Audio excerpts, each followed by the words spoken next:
Looking at this tweet, it seems that Logan Gilbert is learning how to throw a splitter. There's no sound of this video, but that thing is dirty. I was scrolling Twitter today when I saw that Logan Gilbert was tagged in a tweet from Alan Kolb, who it looks like is a director of performance with Armory, Florida, which looks to be a baseball training facility similar to a driveline baseball located in Lakeland, Florida. Logan Gilbert grew up and lives in Florida. He attended Stetson University during college, and I'm actually working on his player profile right now, which I'll post next week. But looking at this tweet, it seems that Logan Gilbert is learning how to throw a splitter. Why is this potentially such a big deal? Well, let's take a look. Now on Baseball Savant, here is Logan Gilbert's pitch arsenal from 2022.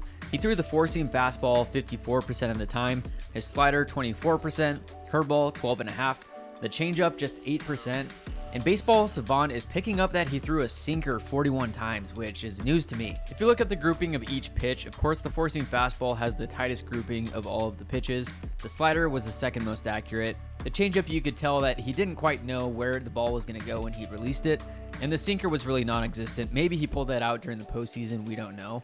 Now coming up to his average velocity on each pitch, the average velocity for his four-seam fastball was 96 miles an hour. For the slider, it was 87. For the curve, it was 81. And his changeup was up at 86 miles an hour. Now with these ranges here, you could see that his four-seam fastball did tick up and hit 100 miles an hour at times. His slider got up to about 92, 93. That curveball was somewhere between 77 and 85 miles an hour. And that changeup was around 84 to 90 miles an hour at times. Looking at his percentile rankings, a lot of them are blue, meaning that they weren't that great.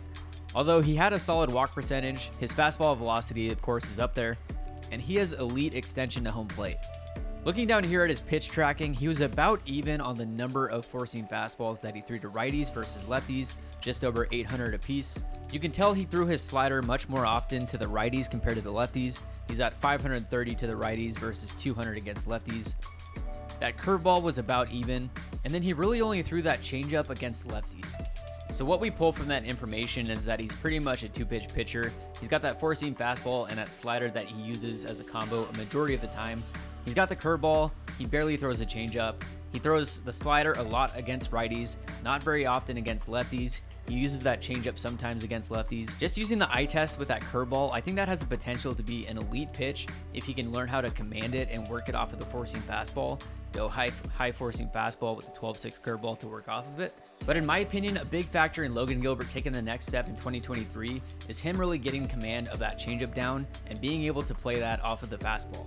And when you consider Logan Gilbert's percentile rankings for Baseball Savant in 2022, average exit velocity was just the 3rd percentile, hard hit percentage, the 5th percentile, and then you look at his stats for 2022, in 32 games in 185 and 2/3 innings pitched, he had a 3.2 ERA with 170 hits given up.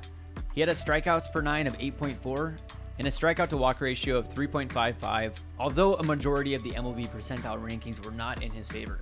I'm not exactly sure which type of changeup he was throwing in the past, whether it was a circle change or another type of changeup, but the reason he might be throwing a split finger fastball compared to a changeup is that he might have more command over a splitter compared to the changeup that he was throwing. You look at the action of the splitter in this video, and it looks pretty similar to the action of what his changeup was. The changeup that he was throwing in 2022 had 15 inches of horizontal movement to it. This video shows 14.5 inches of horizontal movement, so pretty much the same amount of horizontal. Now the changeup in 2022 had 28 inches of vertical drop.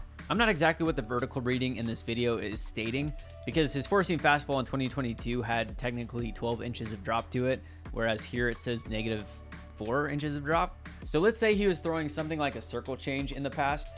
There's a lot of different ways to grip a circle change, but that's one way to do it. And the goal of a circle change is to get the drop and also the horizontal break to it. Pretty much exactly what a splitter looks like here. But with the circle change, in order to get that horizontal break, oftentimes pitchers will pronate, meaning they're kind of rotating their arm as they release the ball. And that'll create the spin that will make the ball fall down and to their arm side. Some pitchers will be able to throw certain pitches just better than other pitches. There's a lot of variables, including hand size, finger lengths, your index finger compared to your middle finger. Two people can be throwing the exact same grip of a two-seam fastball, but because, for example, my middle finger is longer than my index finger, if someone's index finger is longer than their middle finger, then it'll have a different movement on the ball compared to that other person. Some people are able to control the ball with the pronation and others aren't. But with this split finger fastball, you're thinking fastball the entire way and you're trying to rip down like you would a four-seam fastball, but because you don't have your fingers really behind the ball, they're more to the side, you're naturally going to have less behind it, and depending on which finger it ends up coming off of, it might give it that same tumble effect that a circle change might have. So if Gilbert's able to control it because he's thinking more so fastball than changeup and I need to pronate, then that can make all the difference in the world and be exactly what he needs for his pitch arsenal. Now we'll have to wait and see what he says. I'm sure he'll comment on it at some point. But with baseball being so close to being here, we just had to find some reason to get excited. Pitchers and catchers report to Peoria tomorrow, so I'm sure we'll be hearing a lot more coming soon. And the first spring training games are just 10 days away. And keep in mind that spring training is starting a little earlier this year because the World Baseball Classic will be taking place next month. So let me know your thoughts in the comments below on Logan Gilbert's splitter, or if you've heard any other rumors as we head into spring training. Thank you for watching, and to stay up to date on all Mariners and MLB news, make sure to subscribe to the channel, hit that like button, give it a share, and we'll see you next time. All right, guys, goodbye, Sunday. Don't forget it.